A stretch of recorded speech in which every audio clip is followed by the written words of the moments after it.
saya mau bikin tadi balik-balik kasih kenapa? Ya udah nih saya mikirnya ini politik, dibilang politik kan ini segala macam, tapi gini loh, kenapa saya juga ngambil waktu itu saya bilang iya menerima untuk menjadi tim pemenangan karena saya pikir gini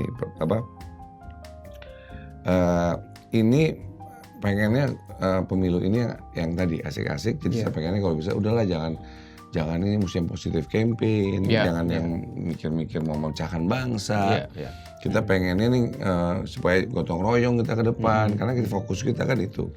Terus saya juga pengen supaya bisa bagian daripada yang menginfluence yang namanya bagaimana pemikiran ekonomi ke depan, kan? Karena nanti ada visi misinya, terus kira-kira pelaksanaan gimana, itu kan bisa dipikirin juga. Apalagi momentum Indonesia sekarang ini now or never, gitu kan. Dan 10-15 tahun ini sangat kritikal sekali, dan apalagi 5 tahun ini.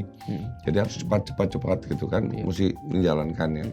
Terus habis gitu saya juga mikir, ini sekali bagian daripada bahwa yang menarik adalah kan, 30% daripada pemilih. Itu pertama kali akan memilih, ya kan.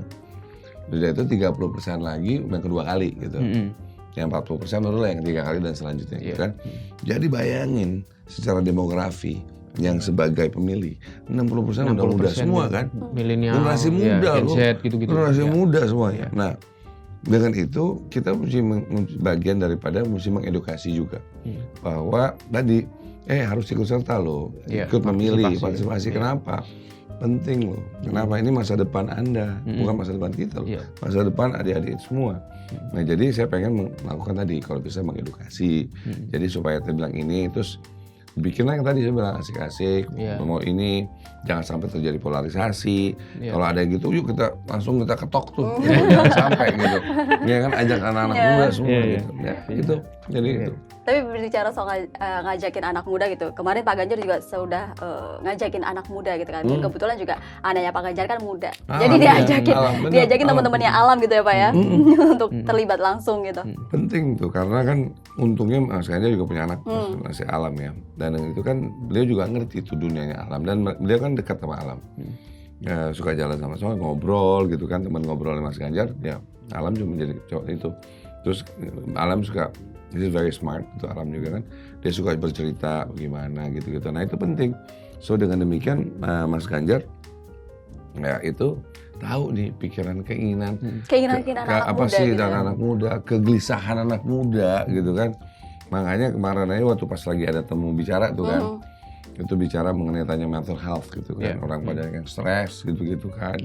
Nah itu kan bagian daripada knowing what happens sih. Perlu mentoring, perlu apa nih gitu kan. Terus apa sih yang pengen ke depannya gitu kan, digitalization misalnya kan. Karena Mas Ganjar itu, saya juga kaget bahwa dulunya kan nggak tahu banyak ya. Setelah ini kan saya ngobrol sama Mas Ganjar, ngelihat track recordnya Mas Ganjar, ternyata di Jawa Tengah, itu banyak program beliau selama 10 tahun ini, itu menggunakan digitalisasi. Dan beliau ngundang anak-anak muda, suruh buat, coba buat nih solusinya, gitu, cobain gitu kan. Nah itu ternyata, cuman orangnya gitu, mungkin beliau tuh nggak pernah mengungkapkan, selalu ngomong gini, nanti Google aja ya, gitu. Selalu ngomong gitu, di Google aja ya. Saya bilang, Mas, ngomong lah Mas. Nggak enak aku kan, gimana, masa ngomongin diri aku sendiri, kan gitu.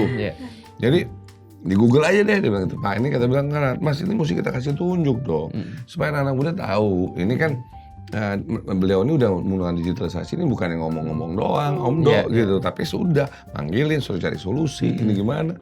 Dan itu suatu hal yang penting, supaya anak-anak muda tahu bahwa that's how open he is, dan melihat ke depannya bagaimana ingin solusi.